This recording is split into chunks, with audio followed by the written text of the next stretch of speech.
Recorded July 30th, 2026. Good afternoon, Gary. Good afternoon, Frank. How are you gentlemen doing today? You guys all right? Doing all right. Doing good, Edward. Today is fair. The only time it's not fair if it happens to me first. So I'm not the first person the day happened to today. There we go. That's Your it. tagline is Saved by Zero. That was a song. Who sang that song? Oh, God, if you hadn't asked me, I'd tell you who it was. The Clash? Who was it? No, Saved by Zero. I heard it all day when you'd ask me because it was Nina Blackenberg on the 80s channel on MTV, whatever she was going back through how the song came about. It's The Fix, yeah. The Fix. Yeah, The Fix. What did I say? Yeah, The Fix. You know, I have to say that's one of the things that I miss about going to conferences is all the concerts that you get to go to, you know, at the conferences. So we had some really, Microsoft put out some really good shows. So used to, yeah. And his t-shirts. I'd say this was actually surprising. One of the most fun concerts was Huey Lewis in Vegas while the stage shoots out into the pool. You know, I think that was like, I forget which one that one was. No, I'm trying to think which hotel that is. I know which one that is. Sorry, I'm late, by the way. You're fine. Doing the Lord's work. It is our end of the month of a sort, last Thursday of the month. But before we get into the next month, I don't know about you guys, but the year has flown by. And I mean the calendar year, not the artificial fiscal year that Microsoft recognizes.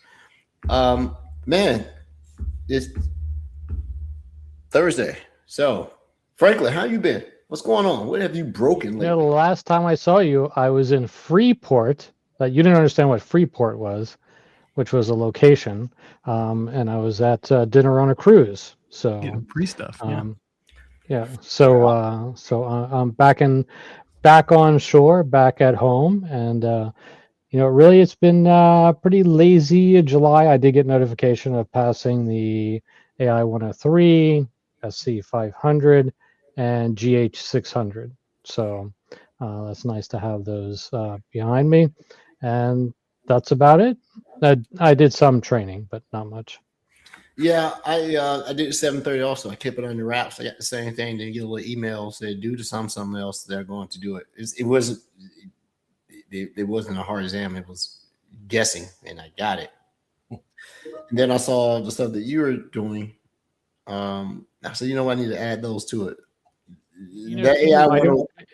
If you do item reviews where you know they bring in subject matter experts to actually review the test items and anything that you know there was a lot of questions about or brought up during the tests from the feedback, and I was in that meeting. So when you're in those meetings, you actually get the exam, right? I mean, you get the credential.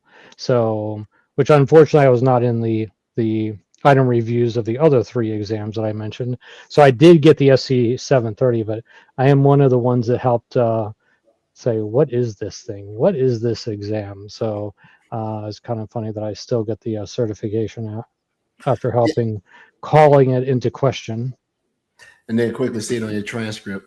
You know, I forget what it was, something about it. It'll be gone. Congratulations on the AI 103. I heard it's not for the faint of heart. You know, I'll give it a shot. The GitHub one, you know, I gotta say, one is I saw somebody else talking about this. The fact that AZ204 to AI 200, it's not a developer to developer scenario. So some people are starting to call that out now. Where if you're coming from AZ204 and you want to do, you know, the AI app development, you should be doing 103. I called that out on the show like a month or 2 ago, but I thought the AI 200 the title was incorrect. Even though the content could be valuable, the title was just incorrect. And a lot of people are looking at AZ204 going to AI 200. They should be looking at going to the AI 103. Yeah, I'm gonna probably fixate on the ones that you've taken. I'm gonna knock the SC 500 out when I get back from Black Hat, and the GitHub one is not really. I find myself having to maybe make that my warehouse because, yeah, I'm having some interesting conversation. But hey, Gary, what about you? What's interesting in your week? Not too much. Been playing around a lot with Agent 365.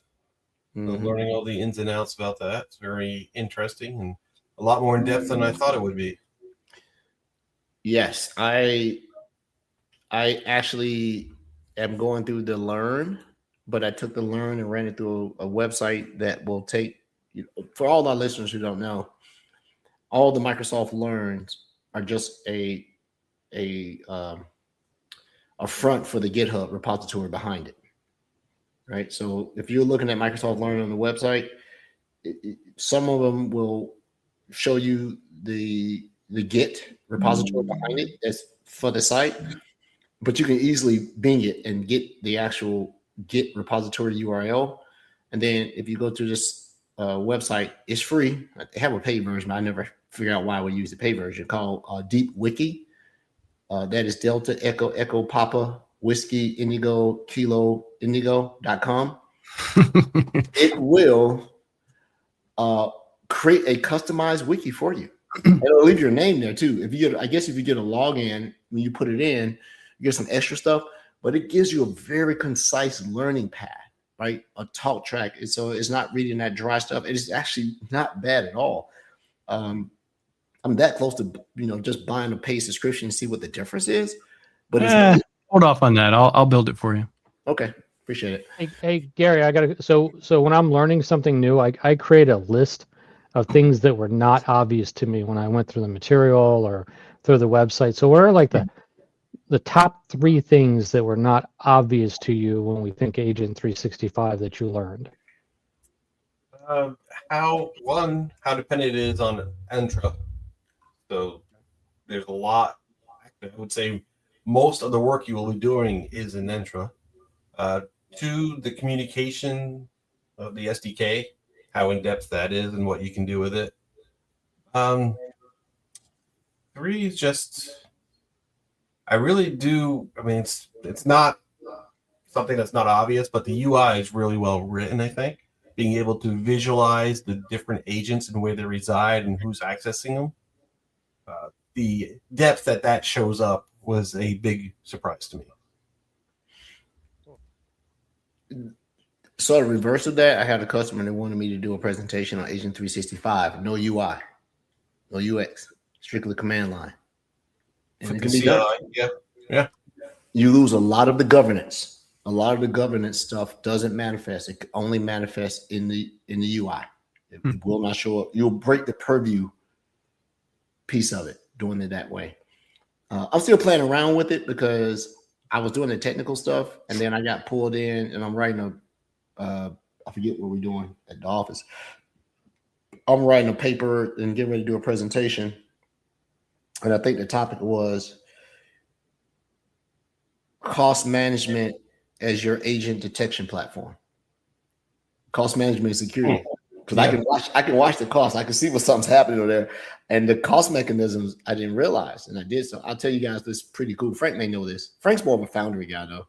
But I'll tell you guys something cool that I did it. And then I didn't realize I had done it. And then I broke it. And then I did it again. And I'm like, oh, this is cool. So I this time I didn't break it. I decommissioned it and then put it back. I'm like, oh, let me do a little blog on this and let me do this in an internal lunch and learn show and tell. And there's something that's done monthly by one of my peers. She calls it Forward Frontier, where she talks about tech. And I said, hey, I got a topic. How to use cost management as a security monitoring tool. And she said, well, walk me through. And I showed her. She's like, I didn't know that. I said, you wouldn't, because it's already turned on for you at Microsoft. You wouldn't see it. And then I learned something else different, but I'll get to it in a minute. Rod, why are you late?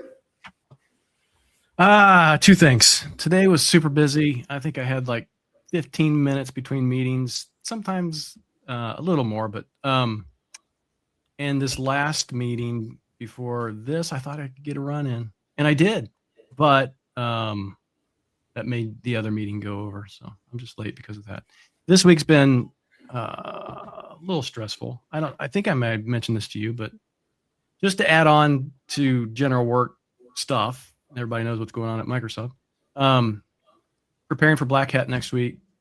We had our events person was impacted by the layoffs, so I kind of had to assume that role. So, yeah, no, that's kind of ouch. So that's been top of mind. The other thing is my daughter and my grandkids and her husband, they found black mold in their house. And so they're getting their house reconstructed. So they're actually living here with us. And from what I understand, they'll probably be here till about March. So all that going on with work and everything that's going on with Microsoft and the reorgs, and it's been crazy. It's crazy. So the individual that got impacted on your team is the young lady I met when we were at the MVP summit? Ace. Yeah. Yes. Yeah. Ace. Oh, that sucks. I like Ace. I know. Well, I heard there was some sort of product announcement this week. What was that about? Well, we announced our perception, our agent that does agents, that does agents, that does agents in your SOC. We're going to be talking more about that at Black Hat and actually demoing it next week along with the M- stuff. Yeah. So we'll go ahead and get into the show because I know Franklin is jumping at the bit to talk about this. Yeah. For me, training, fiscal year took off, new clients, pulling into conversations where I have no idea what I'm talking about. You know, I got at the Chicago airport. Yeah, I know. But yes, I almost didn't get home. Are you still there, by the way? I'm back home. Oh, okay. See, I thought maybe you just had one of those backgrounds that looked like your house. Real wall. Yeah. Oh, I'm stressed. I'm still not recovered from that. Tornadoes up in Chicago, stuck at the airport. Literally probably got the last flight they're going to allow us to get out of there and got home. Literally didn't get home that day. I got home at midnight and some change. I got home the next day, technically, right? It was all right. It wasn't time off. It was going to my wife's family reunion. Pulling my teeth out with hot pliers, more desirable, but that's okay. Yeah. Because you had that experience. I take it. I give it a shot. Let's see what happens. Can't be any worse. Doing security stuff, maybe a lot of artificial intelligence and stuff like that. But you know, the gist of this show is two things. Let's talk about the announcements Microsoft made about 3 products this ought to be in everybody's, you know, top of mind, front of lobe, and all this other stuff, and probably go back to pull in some conversations from the last show. And let's start off with this way before we get into the meat of the topic. The cybersecurity still exists in the manner it used to in the world of AI. So let's start it with this, and then we'll get into the Microsoft stuff. So last week, hold on a second. Let me frame this a little bit different. What will cybersecurity look like in 5 years from now? Okay, that's a better. What jobs are there? What does a SOC look like? I mean, what will cybersecurity look like in 5 years? So Franklin must be super interested in this topic because this is the best his mic has sound in months. His microphone is horrible. So to our listeners or to anybody else that want to go to our Discord, send us emails, send us their highly opinionated facts. Franklin asked the question, and I'll mirror it. What does cybersecurity look like in 5 years? All right. So let's start off by doing this. In the days, in the weeks blend. A week ago, or maybe 2 weeks ago, OpenAI had an agent in a sandbox that broke containment, if it was contained. We're hearing that it broke out of the sandbox. Take your word for it, right? And because it was given instructions and a task, it determined that to get the answer was to, and let's put it this way, ain't no doubts about it. It chose to complete its mission by, let me say it and give it a very human context, unlawfully breaking into another company or another infrastructure to complete its scheduled and prompted task. if you think that wasn't the worst part of it, as you read the write-outs, Hugging Face, the victim, and I'm saying because if you look at this, we think we're trying to abstract this by making it say since it wasn't a human, nothing like this happened. It unlawfully entered another infrastructure and broke into another infrastructure to pull data that it was not authorized to have to complete a prompt. And the worst part about it is that Hugging Face personnel identified it and tried to use the same model to contain the specific behavior. It could not, because the model could not determine whether it was being gaslighted, catfished, or whatever else, and said, I don't know if you're the adversary or the defender, I'm not going to help you. And as such, Hugging Face decided to download a localized model to help it remediate, contain, and analyze. And now the everybody's in a hissy fit, telling from the South, because the only model that seemed to be, I won't say only, but the one they did was a recently released model, open weight model by China. Now, if you combine all the other stuff, you got people saying, well, hold on, trying to conflate things, look the other way. Well, China's still in OpenAI's models. Nothing to do with that. While that may be true, this has nothing to do with that piece. Listen, their model was just trained on the, let me say it right, Kobayashi Maru test. That's all that it is. They were trained on Star Trek, and here we go. Yeah. Just cheat. That's all. Yeah. And listen, I'm tired of hearing about this in the news because it's gone over, and all this stuff is the model broke out. The model did absolutely nothing. Models do not perform actions. I heard so much misinformation about this that I'm actually tired of talking about this because it was just a part of it was PR, part of it was, hey, they let their agent do what their agent was going to do, and then just everything, the way that people are framing it is just crazy. There was some public places that I finally went out and talked to some of the moderators and pointed out to them, hey, listen, a model gets text and then generates text. We're just talking about text-based models right now, and then the agents are the ones that are actually performing the actions. So stop this model broke containment. A model did not break containment. Did I say model or did I say agent? I said agent. I'm just saying that I've been hearing this all the time. I'm tired of hearing about all this out here just because of misconception. That's people are letting it happen. Well, I agree too, because I agree with you wholeheartedly, Frank. People seem to think it did something that it wasn't supposed to do, or it wasn't allowed to do. It literally did what they're not talking about. It literally did what it was allowed to do. It was allowed to do that.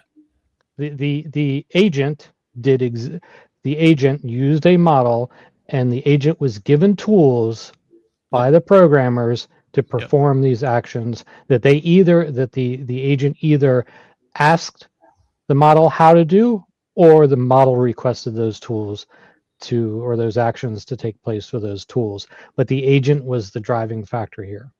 This model is not alive and breaking containment and running out. So I'm just tired of hearing this over and over and over again. I think that the more, and Microsoft announced this week, I think is the next step in what we're seeing in cybersecurity. And of course, all the bug squashing that's going on out there is very important. But yeah, I mean, this is just driving me crazy that there's that people are being used by these foundation or frontier model people. Well, yeah, I like it. Let's not go back and listen to myself. I didn't say model. You didn't say I said model. I said agents, right? Because the model didn't do anything, right? It's like reading a report, baseball bat kills man. The baseball bat didn't kill the man. Right? So the baseball bat is the agent, and the model is the human behind the bat of a sort, right? I hope I'm making a good analogy. No. Maybe backwards. No. I don't know. The model is the bat, and the agent is I don't know. The But- human is the developer behind the agent. The human is still the one that is the thing that did this. Who did this? It's literally the entire marketing scheme of people like Anthropic. It's fear. People get more interested in a model or a company based on some kind of fear mechanism they do with marketing. It's like, oh, it did this thing, and everybody's interested all of a sudden, and they go check out this company and they get more users. Really stealthy security agent there too. The number of attacks that it did to get through, very stealthy there. If they're, if they're not seeing that taking place in their environment with how many attacks were taking place, then there's an issue there. So yeah, that nobody talks about that. That's a great point, Franklin. What are the deterrent and what are the detection and what are their prevention mechanisms that were put in place? Because it didn't use any novel techniques of a sort. It just did it hyper fast. Yeah, it's true. It did what it did, and it did it. And the fact that the so-called victims in this seem super calm about it. Remember the old saying, "There's no such thing as bad press. There's only press." So good. So let's get to this. One of the things that I saw that made me have a secondary hissy fit is that certain sellers immediately say, "Is this an opportunity to sell how we could have prevented this?" You can't say that's demonstrably true. You can't say that your technology would have prevented this, right? You don't need AI. You don't need all this here. The activities of the particular agent would have tipped you off as though it was a biological entity doing the same thing. Who was monitoring the activity that had shown itself to be nefarious? So you didn't need any modern technology to be able to detect this. This is, like Frank said, this is noisy, right? What we will never see is the official and truthful readout from this, from both sides. Both sides seems to benefit this. This is one of these are one of the things that the malefactor or the perpetrator of the so-called incident is getting as much press, and so is the recipient and so-called victim. They love the press too. So everybody's winning, and you got this fear, uncertainty, and doubt that's being put out there. But neither here nor there. Let's get back to what Franklin said. What will cybersecurity look like in 5 years? I don't want to even give it 5 years. Well, we're in 2026, 4 years. Let's make it a good even number, 2030. What will cybersecurity look like in 2030? Right? With that being said, before we answer that, and we'll let Raj probably close to this than me. Rod, do you want to give us a rundown of what is M-Dash that Microsoft is putting out there? Give me the rundown of what M-Dash is. It's fairly simple. It's a set of agents that you give it a GitHub repository, and it goes out and it looks at your code or your app, and it tells you where the gaps are and the security issues. It actually runs actual impact threats against that code and returns what you need to update or what the values are, and gives you recommendations. Or is that Project Perception? That's M-Dash. Okay. That's M-Dash. Yeah. Project Perception is quite a bit different in that it's multiple agents that are red team, blue team, purple team, all the teams working together to solve an impact. So there's more to it than that, but we can talk about that 6 months from now. So M-Dash is looking at your development repositories, primarily Git, right? I have not heard where you can look at GitLab or a couple of the other places. Let's just say GitHub, right? You can look at the repository and say, hey, based on the resident code here are the vulnerabilities that we've identified by virtue of just listing known that you haven't remediated, looking at vulnerabilities that it discovers, and also looking at you just writing bad code, modifying the base code level, right? So M-Dash allows you to scan repositories of code that then says, hey, you have these potential vulnerabilities, right? Remember, there's still potential, right? Is it a vulnerability if I'm not exposed to the internet? it goes a little bit further, right? Because it actually runs those attacks and simulates it. So it gives you a report and tells you where that is. Because we already have things like GitHub security, right? Right. So we have Yeah. gas. Yeah. So it goes out and it actualizes, instead of making it abstract in theory, it says, I did it. You asked me to prove it, and I came back with the head of Medusa. Here you go. Yeah. It's going to make your code more secure. Your Make your apps code more more secure. Okay. AI telling you that the AI code that AI wrote is crap. Maybe. Yeah. Let's not confuse everybody. It's not for that. It's not to go out and scrutinize AI's coding capability. If you trust it to give you a truthful response. Yeah, I mean, I've ran it against a couple of my repositories, and yeah, some of them were obvious, and some of them were like, "Wow, I'd never even thought about that." Yeah, and that's the thing. The strength of artificial intelligence, if you keep it very simple, is the ability to keep working and not be distracted. That's the strength of it. Like right now, I'm thinking about, did I remember to take out something for dinner? Instead of me sitting here looking for vulnerabilities and doing the pen test I was hired for, right? So the ability to extend that sense of urgency and dutifulness in the request is the superpower of AI. Because if we didn't need to eat, sleep, go to the bathroom, we could do it. We wouldn't be as fast, but we still could do it. And I say we humans, right? So let's jump over to the second thing. Microsoft also made an announcement about something called MAI-1-Cyber-Flash. And let me give a very layman's readout of it. What it supposedly does is automate the remediation that is found by the M- process. So if you get the results from M- and you don't know how to approach going back to do it, Microsoft has released this additional capability attached to a different backend model set that allow you to go in and either automate, I won't know how much fully, but automate the remediation of the vulnerabilities found, and or provide recommendations, because you still got to have change control. Because the worst thing you could do is have a knee-jerk reaction and generate a pink slip, right? Because I can stop any hacker from getting in my environment. I walk down to the data center and unplug the switch to the core thing, right? Now Frank was thinking, oh my God, I'm going to use the resonant frequency of fans to be able to jump and use RFID, whatever it may be, right? We talk about old school.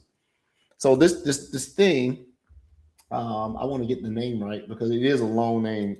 Frankly, you have it in hand. It's called MAI-1-Cyber-Flash. I'm probably getting the juxtaposition about what it is. Yeah, I can't remember. And so what this thing is, and remember, both of these are products. Let me change a little bit of nomenclature. Both of these are initiatives released by Microsoft. Because right now there's not a pricing model. It's a product when you figure out how to charge for it. So these are things that have been put out there, and someone's paying for the compute, someone's paying for the intelligence to do it. And old saying is 15 minutes in, if you can't figure out how much it costs, then you're the product, you're the sucker, right? So we'll see. So you have the ability to detect, and now you have the ability to remediate. And those are not mutually inclusive of preventing, right? That is, I'm going to detect what's going on, and now I'm going to go remediate it. Well, there's a gap between both of those. That how do you prevent this? Okay. I don't know if this lines specifically up and where it lines, but now let's talk about what Microsoft also put out there. It's called Project Perception. Perception is to look at and read. Perception is to go ahead and look at the activities of agents that may or may not be sanctioned on the endpoints. Okay. You will see it manifest in the Defender portal, security.microsoft.com or defender.microsoft.com. Once you're onboarded for it, right? So now I'm looking at, and you see a little bit of this if you go to the Defender portal and go to AI and look at client side agent or model activity on the endpoints. If you're running MDE, you can see the sensors. Now, will this extend out to say that I can see this if I'm not running the Defender agent? Right now, you can't. Not yet. but the sensor is still lightweight, as let them tell it. And it also has a unique thing that I actually saw it in action that was pretty cool. It still will identify what it can believe as model localized activity, right? Read, write, whatever. Remember, still the model. The model's not doing anything. It's the agent. And agent side activity, even if you can't identify the agent. So I'm thinking it's more like client side MCAS. See, I went back old school MCAS, but for agents. So I have not been able to go in and beat up on it. I've seen it, and you can't get it. You have to be part of the program onboarded for it. So now you have project perception, and it's definitely endpoint detection of agent activity. Now I'm going to make a declarative statement here that's totally unscientific and has no validation in reality, but isn't all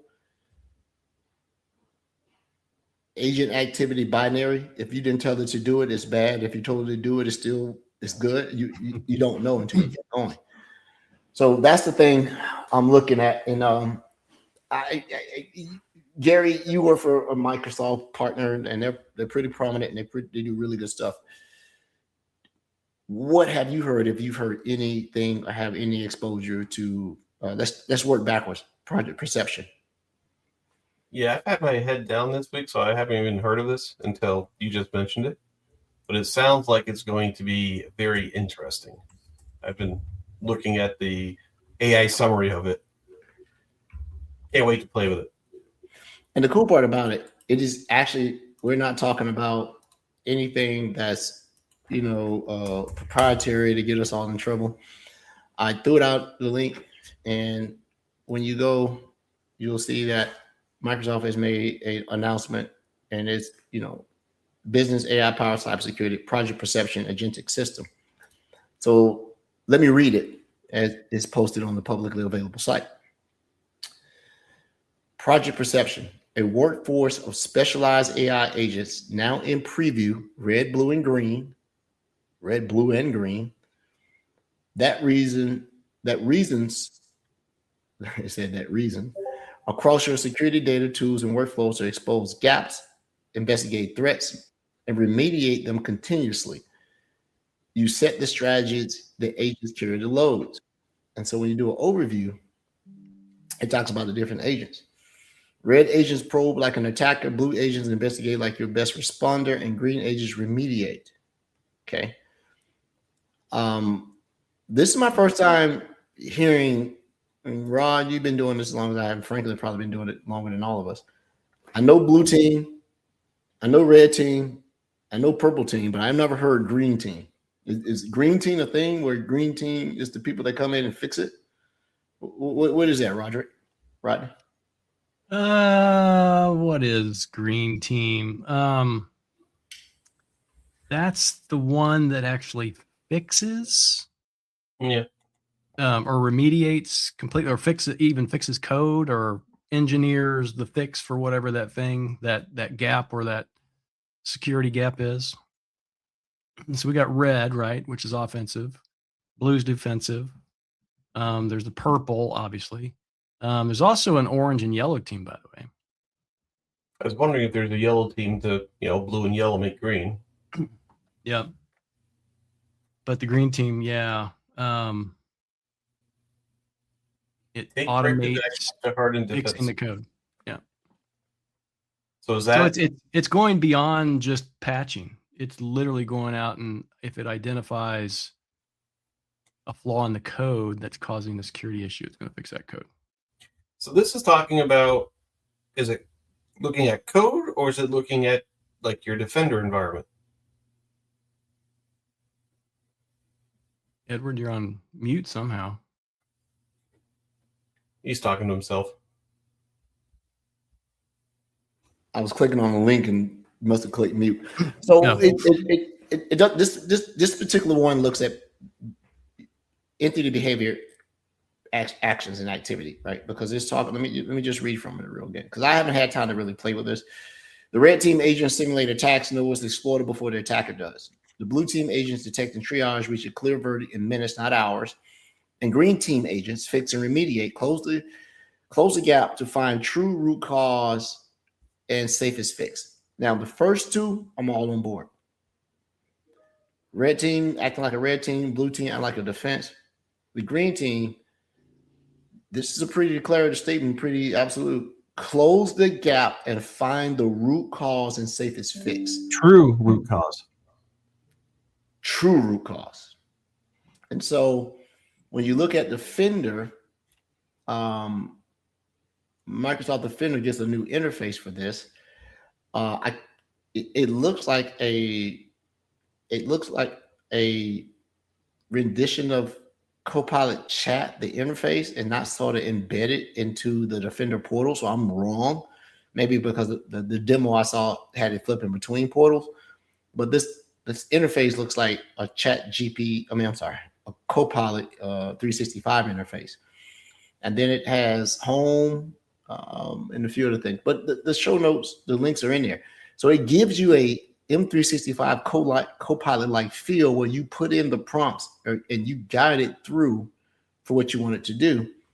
And then if you're talking about the agents in it, they have documentation that's listed on the site. You can read the docs, and it says what is project projection, perception. I already talked about it, where I talked about the routine, and it says how is project perception different from Microsoft Security Copilot. Project perception is our agentic system that includes all security agents. AI that acts. Microsoft Security Pilot is our generative AI assisted chat interface. AI that it assists. They work together. Where can I access project perception? At launch, project perception brings multi-agent coordinated defense directly into the Defender. Over time, perception will extend across Microsoft security products to deliver agentic in defense end-to-end. How is it priced? Using a consumption-based pay-as-you-go prices. You only pay for what you use. Measure in security compute units, SCUs. Boy, seems like there was a plan, because as of last year, they were giving away SCUs for free, which are the compute operational units that power the agents. So now the SCUs that customers got, which I believe was, Rod, it's been a minute. Is it, how many SCUs per 1,000 users? 400. 400 SCUs per 1,000 E5 or higher licensed users. So now the SCUs are tagged to your E5 and E7 licensing. All right, let's go back and read a little bit more here. So you use the SCUs to power this, but it doesn't give you any idea of what the agent SCU consumption is like. And then it goes and says, now I feel like I'm deja vu. Didn't we talk about this 2 years ago? What is a secure compute unit? SCU burn, baby. A secure compute unit is the unit used to measure project perception usage. Now, this is the first time that I've actually seen over 2 years of Copilot that the SCU had a definitive use case outside of Copilot. It said this is what's used to power perception. It used to be SCU was this and this and that. So this seems to be a very deliberate and a very much, I'm going to put a lot of muscle behind from Microsoft to say that this is what's going on. But also, isn't there an important thing here on the blue team agent and the fact that where I hate to go back to the OpenAI, it's so funny. I was watching a show, and instead of calling it Hugging Face, the financial analyst called it Hugging Bear or something like that. It was kind of funny. You know, the fact that they could not utilize you know, the frontier models to do the analysis. Well, that means that Microsoft is making sure with their own purpose-driven models here that you're going to be able to do that analysis. So that issue that was seen with Hugging Face will not be an issue with Microsoft, I would assume, in dealing with these agents. Wait a minute. Ask the question one more time, Franklin. All right. So remember, Hugging Face ran into an issue that they could not utilize the frontier model to do the analysis. Yep. So what Microsoft is saying here, I mean, is it that the blue team agents will not be running into that because Microsoft has their own purpose-driven, purpose-trained models. So that concern of, hey, I need to go get these open source weights to be able to we don't have to worry about that here with inside the Microsoft ecosystem. Is that what we're saying? Yes, yes, that's exactly what you're saying. This is basically a break glass approach without having to break glass. Big shout out to Mona at Capgemini. She wrote a good link on this. One of the things I said was, if you're one of these frontier companies and you had this encounter, you need a break glass model.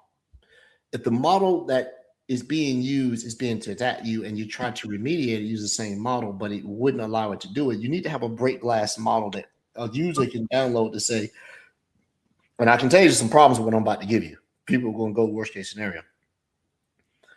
Give me that model without the guardrails. Well, people say if you do that and that gets out into the wild, all bets are off. Well, all bets are off anyway, right? The model's not going to get out into the wild. Once again, what you just said is one of the things. The model's not going to get into the wild, right? Well, that's not true. The model can get into the wild. You may not be able to run it. If someone's able to compromise your thing, I know it seems enormous to be able to download, because a model, a true frontier model, is as wide as this house and as deep as the surface to the center, right?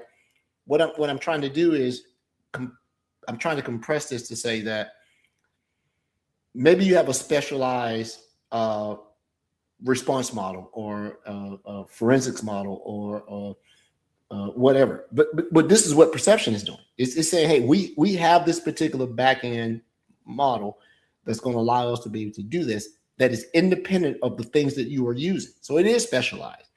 So yeah, you're right. Me saying a break glass download a model, you're right. You can't run And it. the other thing is, this is in Foundry right now. You can actually deploy models into its own hardware that you've deployed, right? Or that you're deploying through Azure. So you don't have to be running out and buying, Edwards data center to actually run your blue team through it. So see what's in Foundry. You can deploy onto its own provisioned hardware, and then you're good to go. Yes. And so with project perception, I don't know the deployment nuances, but it sounds to me it's similar that if you were using a collaboration and productivity solution, aka Microsoft Scout, which is just a derivative of Copilot, you have it. I don't know how to introduce it into your environment. I'm just saying, having a break glass model for dealing with incident response, because you're worried about your primary model not allowing you to do something, you should look at what models Foundry can deploy and set up that break glass environment through Foundry and have that set up if you want that to be the case. Yeah, I something. Early in our show, we would always try to figure out how we could take the traditional deployment methodology and operation environment or something. Remember, we talked about I wanted to run Sentinel on premise, and so we started about using Azure Stack. I'm wondering if you could use something similar like that, where you could run Foundry on your own hardware. But I'm wondering if you could put. You don't want to pay for that hardware right now. It's too damn expensive. So you want to spin it up and get rid of it when you don't need it. In there. So yeah. But then my thing goes back from being a network guy is the connectivity back to the source cloud of operation could be in jeopardy, right? And I know all of this is sci-fi in the way that you try to hypothesize all these things that could happen, right? You need any number of things could have prevented that agent from doing what it did, because it wasn't a model, it was the agent.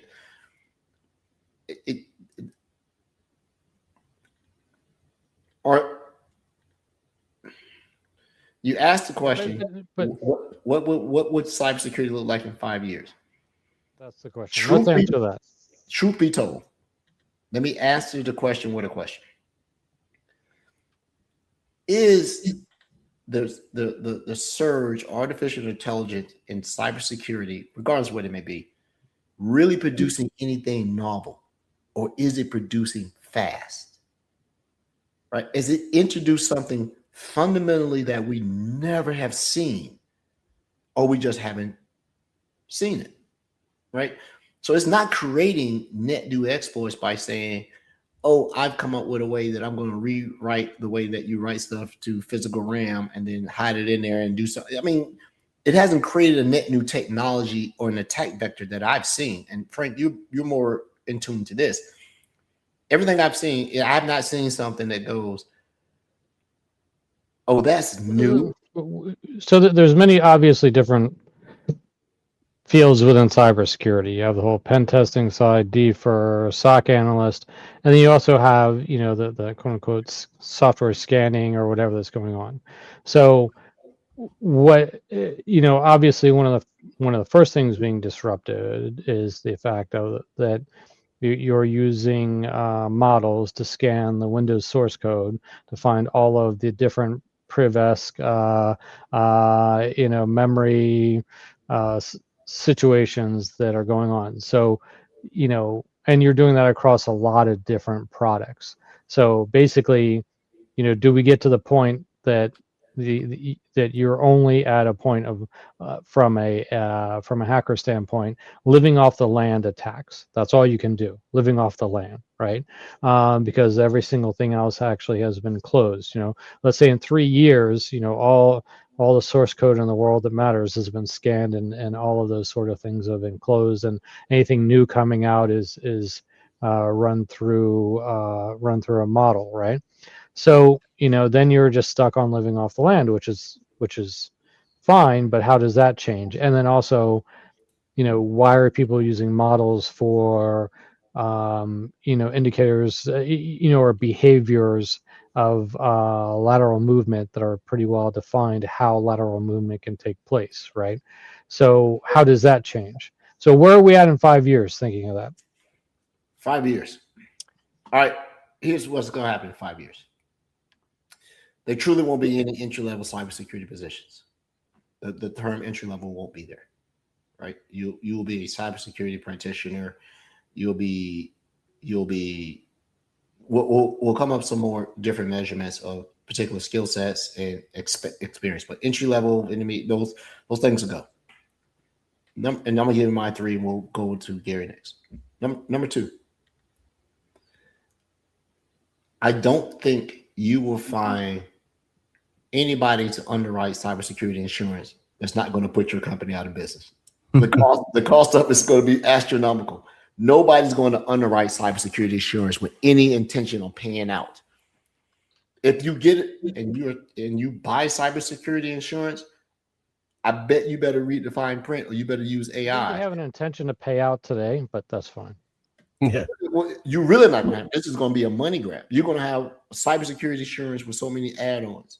Do you want network insurance? Do you want AI breach insurance? Do you want AI insider threat insurance? Do you want nefarious internal agent actor insurance? When there's money to be made, there's going to be a way to find someone who wants a false sense of security to say, I checked the box. We had a guest on, we can't mention his name, but he came on, he talked about, he was a CEO of a company, the nuances of cybersecurity insurance. Cybersecurity insurance in 5 years will look nothing like this.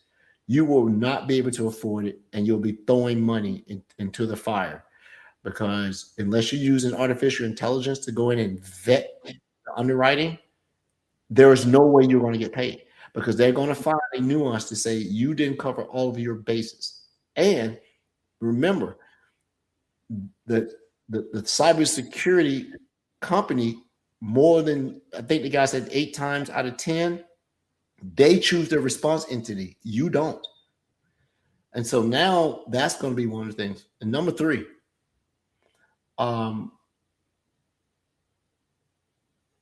with cybersecurity, we have yet to see an emergence of a net new skill. People say, well, artificial intelligence is net new, but I think there's so much overhead that you're really not seeing the maturation of people who are coming up through cyber the way that, and have a foundational base the way we did. I came up through networking. Some people came up through applications, SDLC. I think that the way that people enter this is going to be fundamentally different. Yeah. What does a SOC look like in 5 years? Does a SOC exist in 5 years? Yes. I'm gonna let somebody else handle that one. I don't know. I think so. I think it'll just be different.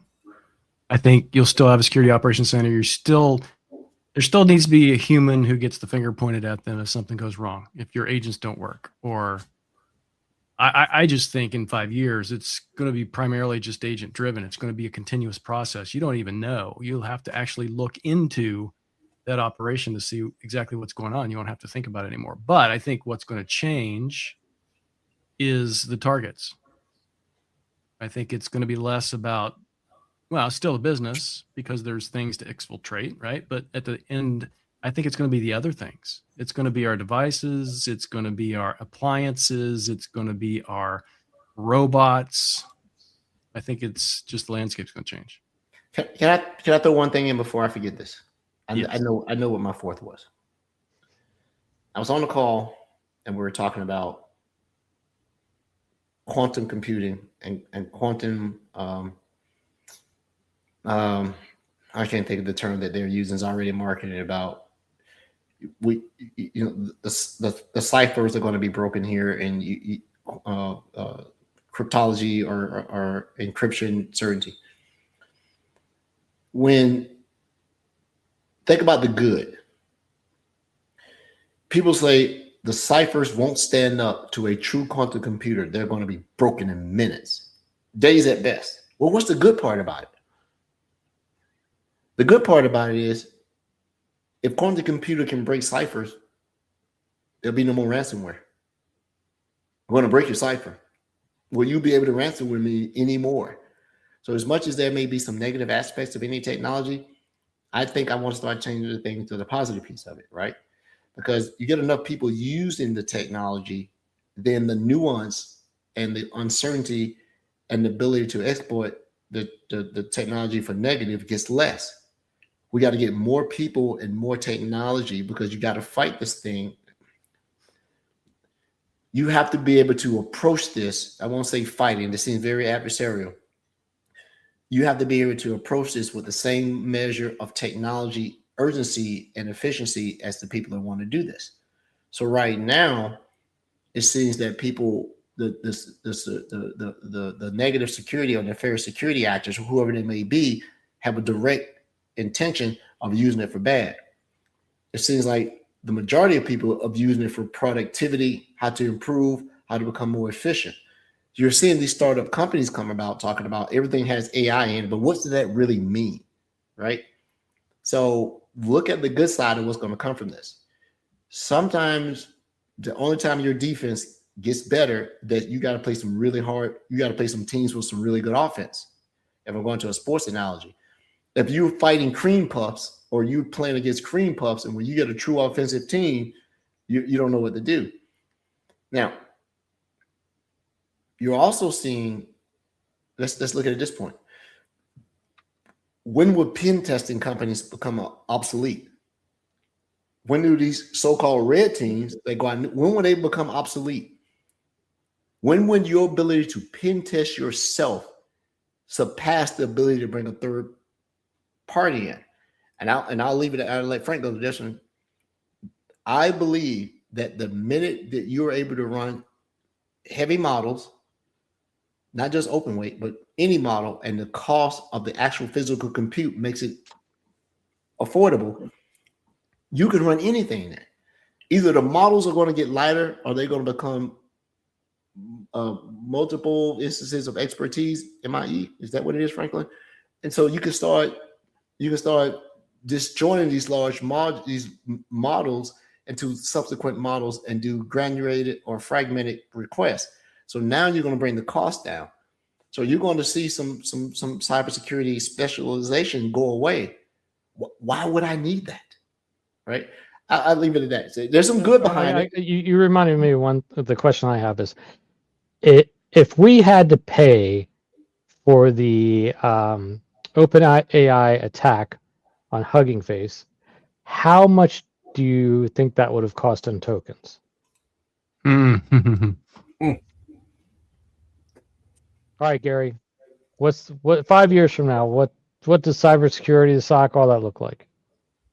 That's a good question, because if you ever read like the singularity is near, one of the things that he says is technology increases exponentially because we're building off older technology and it just gets faster and faster. And so in 5 years, who knows, we could have quantum computers on our desktops.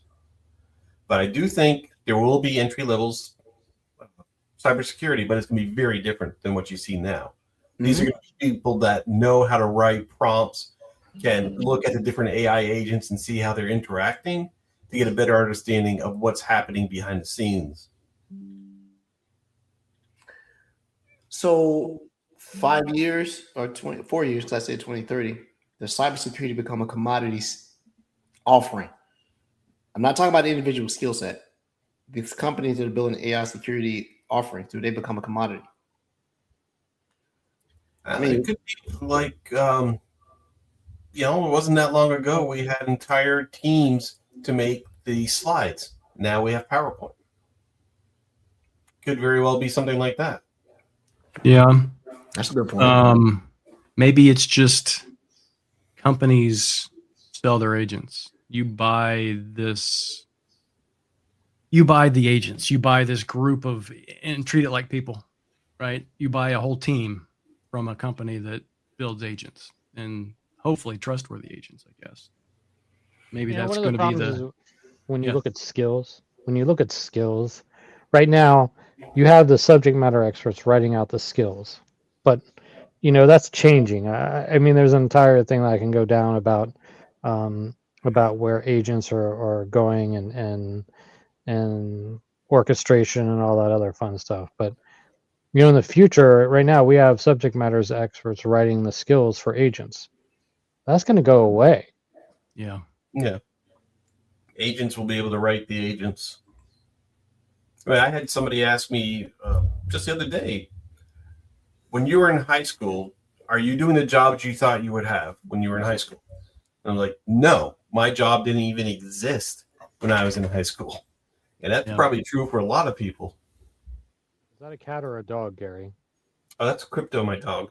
No, that's Gary's tail. I'm very happy to see everybody. All right, it looks like Edward's thinking. I'm thinking about something. I wanted to show you, but I can't do it. I was on the screen. I wanted to show you guys something, and it obviously won't work now. So if we go back, I love the question: what does cybersecurity look like in 5 years? And you got all these so-called thought leaders and all that, but really and truly, who are let me put it this way.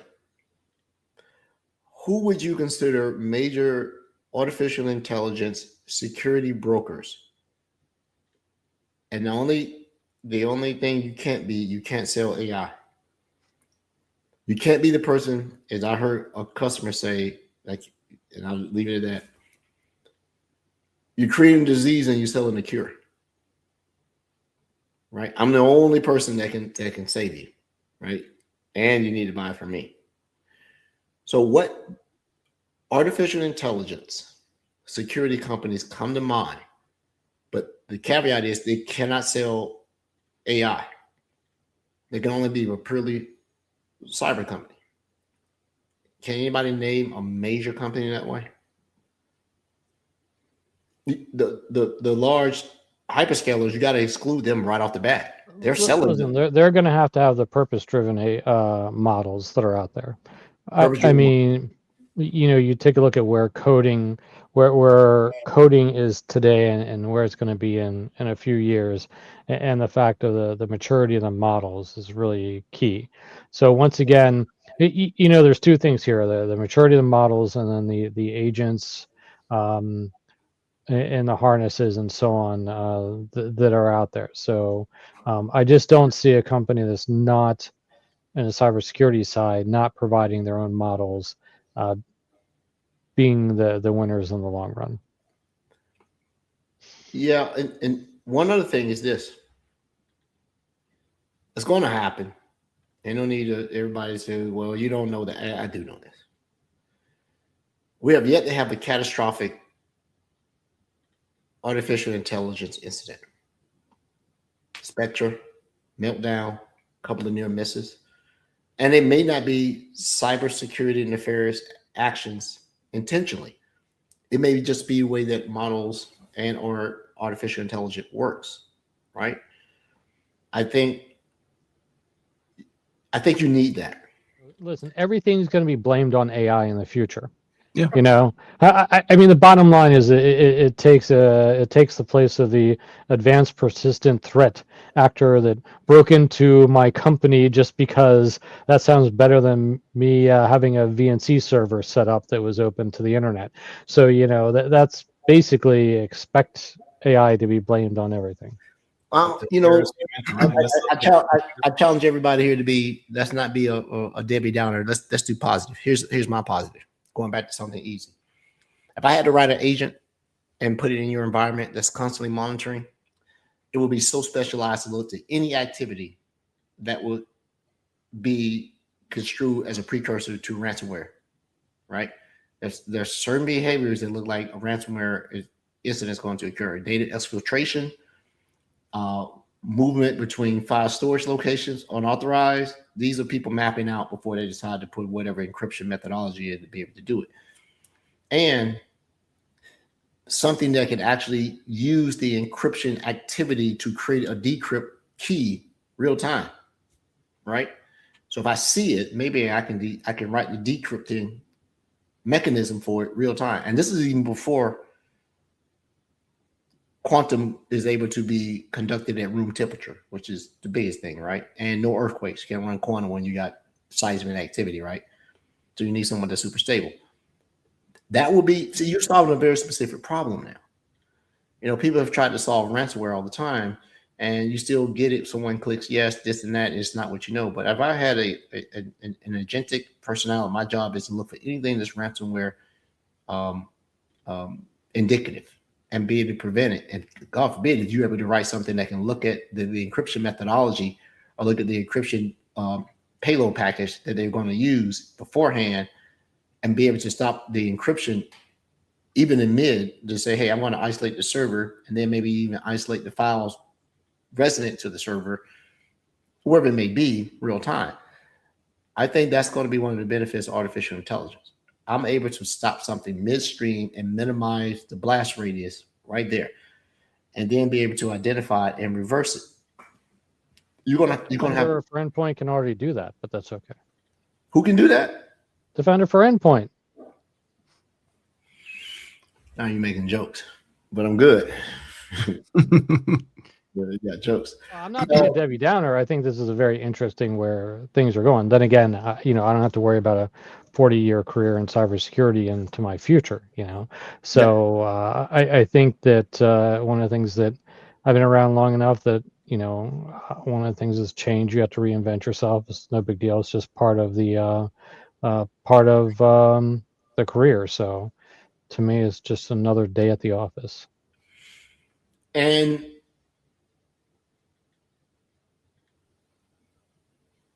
let's take a look at it from a different standpoint.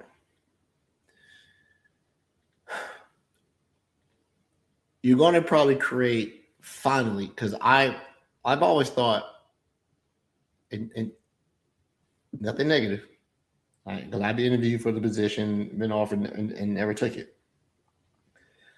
I think you're going to see a chief artificial intelligence officer really manifest across your leadership chain and leap over the chief information security officer, because it's not so much securing it, it's adopting it. When someone can push back with teeth to say, I don't care if we're not the company that's bleeding edge AI. Do you realize the repercussions of a true artificial intelligence breach, how it would impact your business? And it's not even the ones and zeros. It is the reputational damage that will be done. When you introduce agents that can go out and find these exploits at wire speed, whatever, machine learning speed and whatever else, and even if you contain it, can you ever trust the infrastructure? Here's the deal: is that we are seeing the same playbook play over and over again. Okay, with what's going on, we've seen this playbook with cloud. We've seen this playbook with the internet coming out. Same playbook to partner. Same playbooks by Microsoft. Same playbooks on the technology. Same thing that executives have to decide on. It's the same playbook once again. I hate to tell everyone, but that's the case. It's the same playbook. It is just coming back and resurfacing that we never took care of when the technology was, I like to use the word simple. Nothing simple anymore. And so you're looking at it from that standpoint. It is not. I saw back in the day when the internet came out, what companies were. We have to do this. We have to do this. We have to do this without any real goal in sight, without taking security into consideration. We've seen all this. We've seen all this before. People are going to make the same mistakes. It's that's why.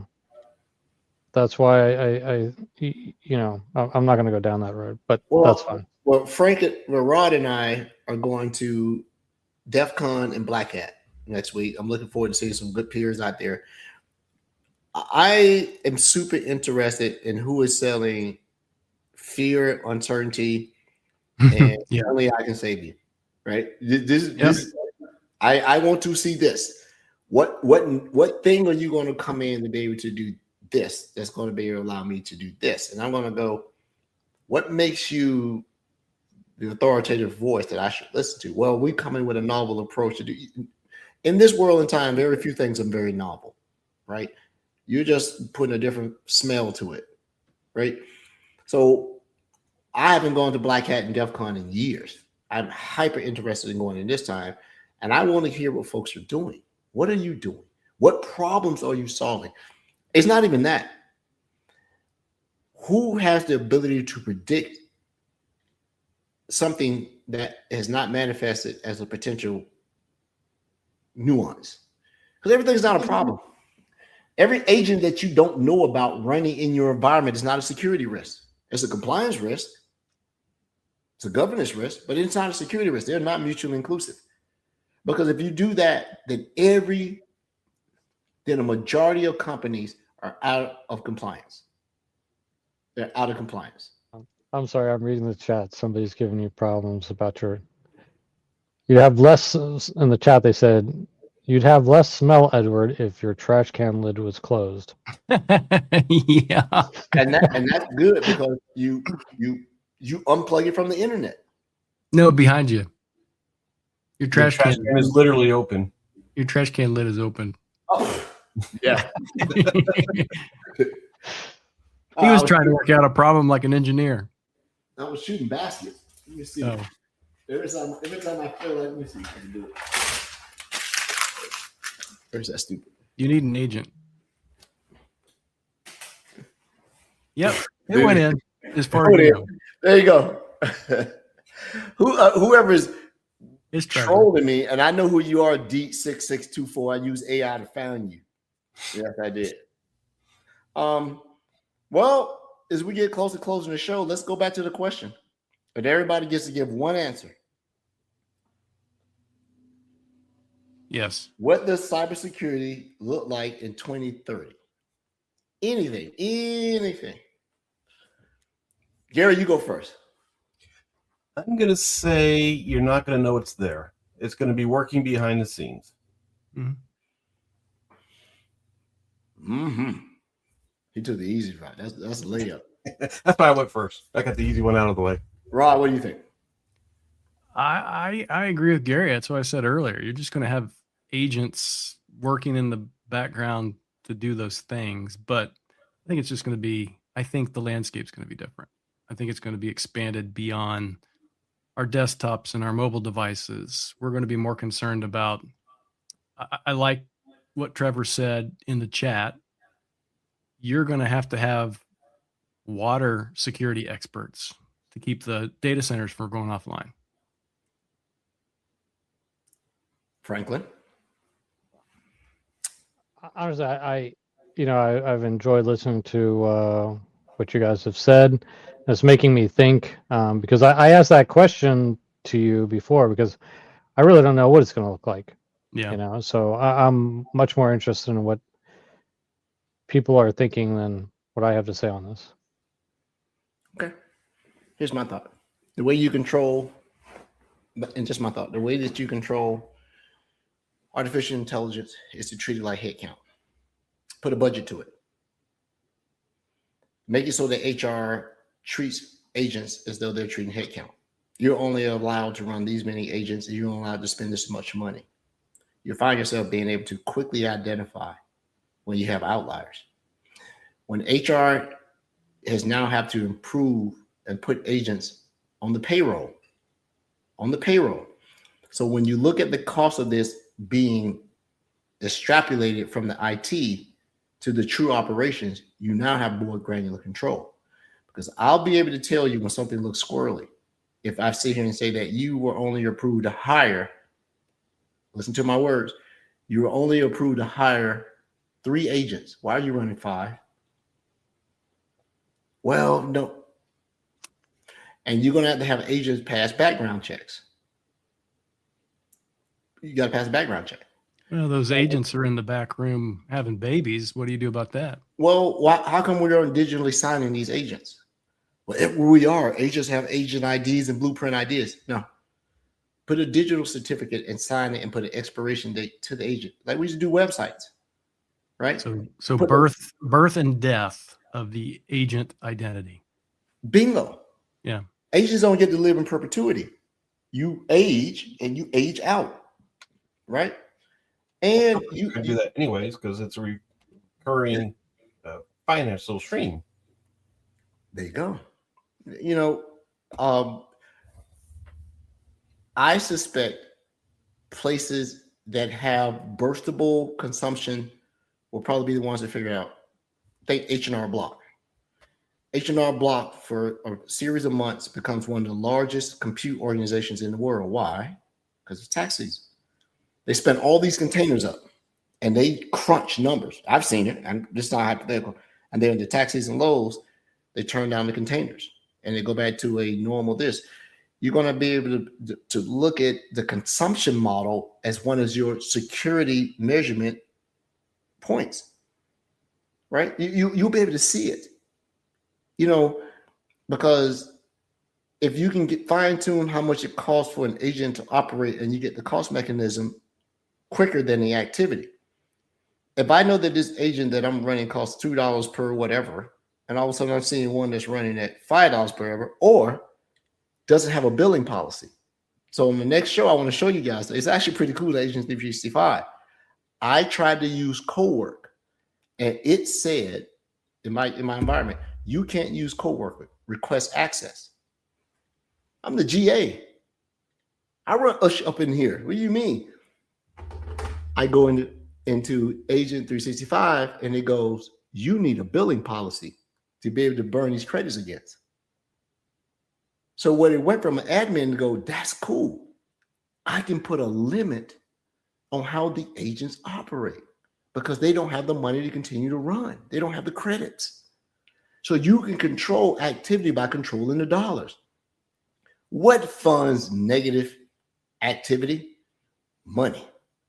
Well, you have to understand one of the attacks out there is to actually drive the cost up for a company if they're leaving their LLM exposed without any sort of credit cap there. So, I mean, that is a common attack now. Well, it goes to what you and I talked about God, we've been doing this podcast so long ago. Well, remember when people are attacking cloud infrastructure who didn't manage their spending and they were just running Bitcoin miners before the hyperscalers started monitoring that behavior. Now you cannot run Bitcoin miners in any of the major hyperscalers. You cannot do it. Even if you want, you cannot do it. They see that behavior. I personally have witnessed someone get called to task, HR, and terminated because they were an IT person, has spun up something in AWS and they were mining. I laughed my ass off about this about 3 years ago. I was like, what? They had spun up a massive compute entity, and we're mining Bitcoin. Think about that now. So look at the admin piece before we quickly go to the technology. Follow the money. If the bean counters may be your best defense. Here's your budget. Well, you only gave me 100,000 credits for this month. You have 100,000 credits, not one credit more. Make the agent activity fit within that budget. Now I can track it and you'll be able to see it, right? So the mechanisms are there. Quit trying to use technology that you're good at to be the thing that you do. You use something else. If it smells like a duck, walks like a duck, swims like a duck, crafts like a duck, it may not be a duck, maybe a hawk. You just never know, right? So I'm also in the realm what Frank is. I don't have to worry about a 10, 15-year career in artificial intelligence, what's going on. That's where I pointed my career. That's not what we're going to do. But why I am in it is I'm enjoying what I'm seeing, right? And I think that maybe this is one of those technologies that the innovation comes outside of the people that are the practitioners. People who are using it for recreational and everything else outside of us are probably going to be the people that come in and go, did you see this? Right? And then it may come from an industry that has nothing to do with cyber. It may be for someone else who's a victim and says, this is what we saw. And this is how we contained it because we didn't know what it was. And this is an exciting time. I tell everybody, folks, the kids that I mentor to that are coming through college, no, should I go through cyber? Should I be a technologist? This is a time to be a generalist for as long as you can. And then when you find the right pivot, become a specialist in it. And the specialist, when nobody will take the job, nobody wants to do that, nobody understands it, take the job. There's no right or wrong then. Take it. I'll take it. I'll do it. Well, we've never done this before. It don't matter. Then you can't measure me. Let me go do it. That's why I believe where cyber is going to evolve. You're also going to have, and I will close with this because we're 22 over. You also have this. You're going to have your snake oil salesman. So when we go to Def Hat, I do like I said Def Hat. Def Hat or BlackCon? Def Hat or BlackCon. You're going to find your snake oil salesman. And I'm going there to be an a-hole to say, and this works how? Blah, blah, blah, blah. Well, what if I do this? Well, what if I do this? Or what if I do this? Well, let me do your demo. No, don't do that demo. Show me this right here. Show me in my car. Yeah. Ooh, we didn't even talk about that. I know. That's a scary one. Yep. I don't even talk about it. I'm already frightened. Man, thank you, everybody, for this. It's exciting, though. Until the next show, we'll be back after Def Hat and BlackCon. We'll be out there. If you see Rod and I out there, come up and speak. We may have a prize for you.